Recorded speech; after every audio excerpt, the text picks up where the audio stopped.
A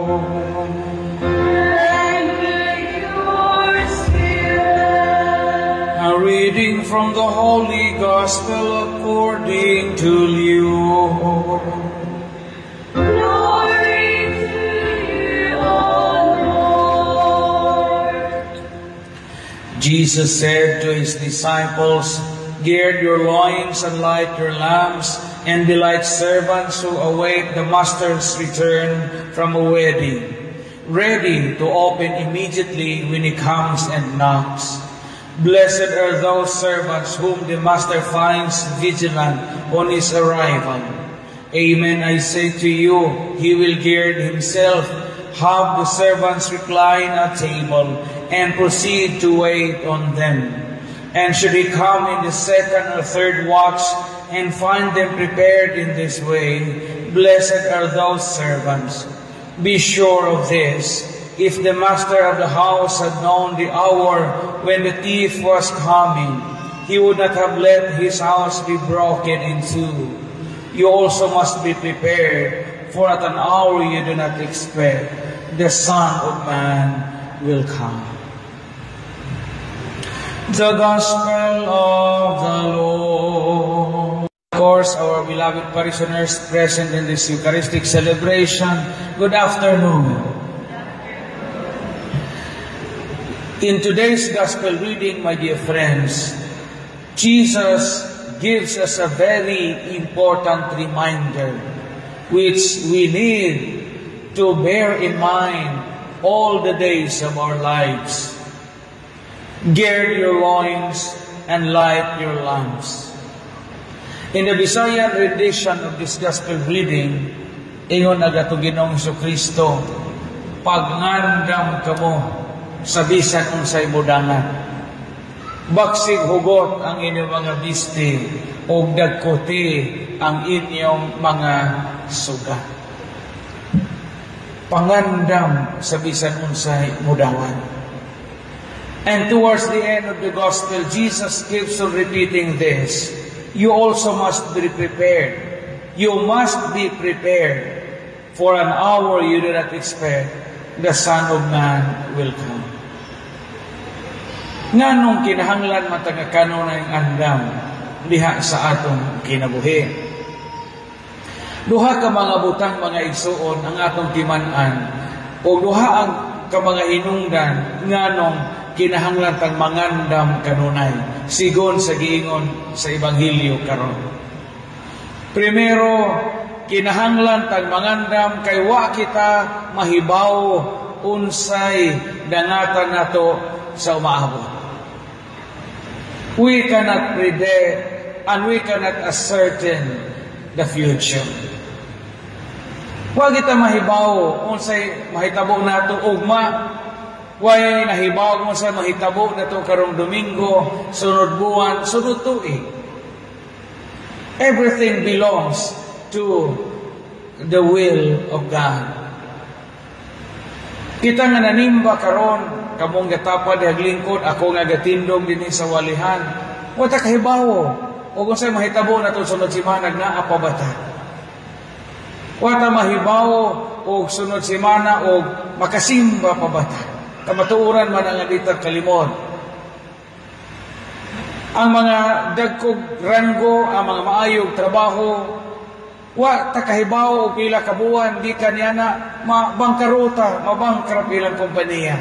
Mataktak sila sa trabaho, kung maabot sila sa punto nga wa na sila kapaninguhaan, wa tay kasiguruhan.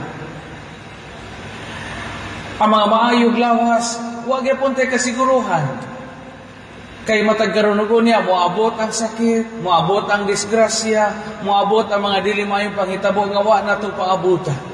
And that is a reality that is too compelling for us to deny in this life. Ngayon ang Ginoo kinahanglang mangandam kanunay. Be prepared, for you do not know the hour and the day. Ang problema usahay sa kalibutan, mga igsoon, kaya ang atong mga pangandaman, ang atong pagpangandam, dili mao'y angay natong pangandaman unta. Kay napay mas grabe o mas lawom angay natong pangandaman. Kay atong gipangandaman sa kalibutan karon naalang sa mga butang nga di maghatod nato sa kahimpitan sa ato nga mga gitinguhan. Pananglitan. Daghan karon sa mga batan-on. So many young people of today, they prepare so much on their weddings, but they don't prepare so much on their marriage. Dahil mga kabatanunan karon nga nangandam pag-ayo alang sa ilang kasal o sa ilang kumbira, pero wa pangandami ang ilang kaminjoon. Ang focus sa ilang preparation naara sa kasal, wa ma-focus sa pagpangandam sa ilahang gitawag og marriage. Daghan o mga kasunod Father, na stress ko Father, oy kay wa pa ma-finalize ang among buwak gikan sa Benguet o sa Baguio. Wa pa ma-finalize ang among venue sa among reception, Father.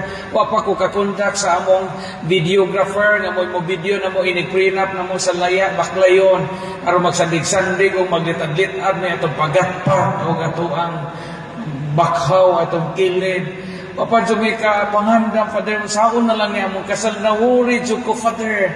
Unya wa pa moabot ang among butterfly gikan sa Cebu, Father. Ang among mga salampati nga ipalupad nga kinahanglang mangiti sa among alimpo, Father. Iniguman among exchange of vows. We prepare so much, we spend so much time and so much resources for this. Di man idautan, of course, ni mangandam ta sa tong kasal, pero di po ni paigo og ang imong pangandaman ang imong kasal. Pangandami imong kaminjoon og andam baka mo atubang sa hagit sa kaminyoon.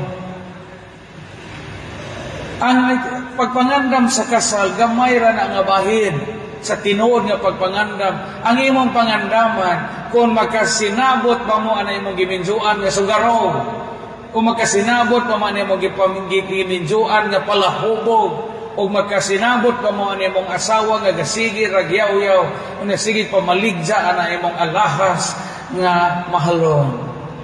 Na maunay angay pangandaman. Daghan mga preparations nato sa kinabuhi nga taphaw na kaayo. Usahay gani, no? Daghan karon mangandam sa bunyag sa bata, maka-stress na karon kay daghan lagi tag pangandaman. Andam po tag sinina sa bata nga gagilak-gila, magngita pa tag chocolate nga ga-fountain nga magsigig agas ini reception, o niya kada murag iting manok nga basa, o niya andam pa tag dakong tarpaulin nga napay picture sa bata nga ganisi, o niya awa may di man nadautan. Pero mas labaw na itong pangandaman ang future sa bata. Giandaman naman yung imong anak kung maayo nga kinabuhi, maayo nga kaugmaon. Giandaman naman mo ang imong anak nga mutubo nga maayo Kristiyano.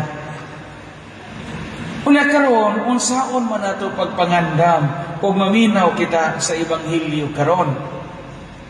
Ingon nga itong Ginoong Jesucristo nga makaandam kita sa Ebanghelyo karon kung sa longer version sa Ebanghelyo karon kung magtigom kitag mga mahandi sa langit. That means to say, ato mga maayong binuhatan. Ingon na Ginoong Jesucristo karon nga you have to gird your loins and light your lamps. Daigi inyo mga kandila nga di mapawong. Kung sa may buti pasabot aning kandila nga di mapawong, ang kahayag sa ato mga maayong binuhatan. Karon kay buhi pamanta, we still have much time to prepare for the coming of the Lord. We still have much time to prepare sa atong pagatubang sa Ginoo.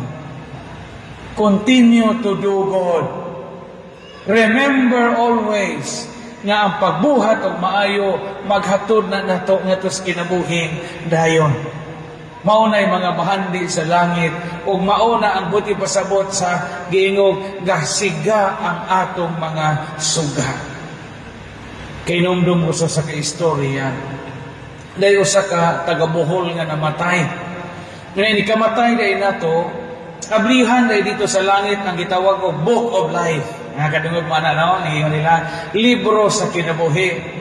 Kay kada adlaw kuno sa pagpuyo sa kalibutan matupad sa istorya, isuwat na kuno atong mga binuhatan dito sa Book of Life. Pagkamatay sa taga-Bohol, katong mong taga-Bohol nga namatay, giutingkay dito sa langit ang libro sa kinabuhi niya. Kaya inikamatay ko nato si Radaan naman ang libro sa kinabuhi. Gipangita nila ang iyang mga binuhatan. Sus kay jamo man joy mga jong buhat nga nabuhat o tawhana bisag gamay jamo joy mga jong buhat. Di ingon naganghel San Pedro wa may maayong binuhatan ning tawhana. Musaon man ni nato? Ayan San Pedro awa makay maayong binuhatan isugban ato sa impierno dito sa ubos. Sus giitsa nila agkag dito sa impierno kay jamo may good works nga nakitaan sa libros kinabuhi niya. Arang sabaa man kaadto. Sige, alingog-ngog. Sa Pedro, tabangi ko, gusto kong malangit. Banha ka aso, natugaw ang mga santos o mga anghel dito sa langit. Lagot kay San Pedro, kaya di man siya katuga, alingog-ngog, mag-aso itong maungkag na sige banha nga nang wasi sa malangit. Nagiingnan ako ni San Pedro pagkaugma ang mga anghel na review ha ko nito tanaw tong Book of Life be. Tanawa nito subayag balik og naabay maadjong buhat ng tawhana nga kana namatay kay lingog-ngog kaadyo. Makakita gani mo gamay nga maadjong buhat niya ato nang ibalhin sa langit. Sus gihago itong mga anghel review na pud sila.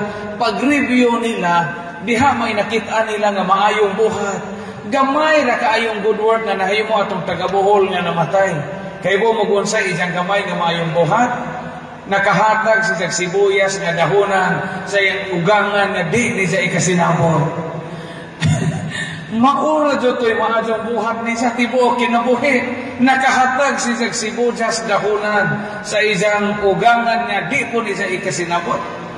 Ingon na mga San Pedro, naaday na buhat nga maayo ning tawhana sa buhi pas kalibutan. Nakahatag sa sibuyas dahonan sa iyang ugangan. Yan San Pedro, sige, naamanday na. Ato na sa langit. Niyakini ko na ito mga mayong buhat kaya mao man ay magdana ko sa langit na ingon ng mga anghel nga. Masaon man nila mo pagdali ni sa langit San Pedro nga dako maggap na may bungaw kay impierno to man sa ilaw ang langit to man sa taas. Masaon man nila mo palit nigpisi ingon si agyon ng mga anghel. Ingon pa San Pedro, maoro magkanisin maadjong buhat sa diya pas kalibutan na nakahatag og sibuyas dahonan. Hala, sumpay-sumpayan ang dahon sa sibuyas gikan sa impierno mo patsak-in sa padong sa langit. Wa kaya kung kaabot dito kay saon pwede ba rin ang dahon sibuyas sumpayon o mo'y latayan. The best preparation that we can do is to continue doing good. Kinahanglan ng atong suga sa kinabuhi di mapaon. Ingon na Ginoo karon, dagkutiin sa mga suga. Kung ang imong kinabuhi karon sa grasya na paong tungod kay naa kaysa nga kanunay nimo nga gibuhat nga nahimo ng bisyo, pasigaag balik imong suga. Ayaw ihuwat nga moabot pagkagsunod nga huliwi, moabot pagkagsunod Biyernes Santo aron ka mo kumpisal karon kay basig di ta kaabot sa sunod huliwi. Kung nakabungol mo sa imong silingan, nakabungol mo sa imong igsuon, nakabungol mo sa imong paryente tungod lang sa juta, sa utlanan, sa juta o sa right o buhay, ayaw gud itugot nga hangtod mga matay nga di ta magkauli ato maayong kabubuton. Kinahanglan di mapawong ang atong sugat. Kung gikapoy na ka sa kinabuhi, gikapoy na kagpaningkamot, kay wag gihapon kamo asenso, imo mga anak, mga badlungon gihapon, nahugno kag hunahuna, kag maghunahuna, kag tapuso na lang imong kinabuhi, maghikog ka, pasigaag balik imong suga. Aron mabuhi umulandag og balik imong kinabuhi.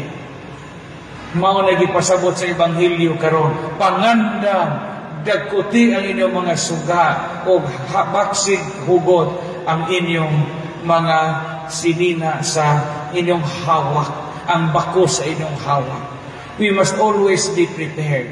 Kaya wa kita mahibaw, asa na kita kutob o ganus ang atong katapusan. Amen.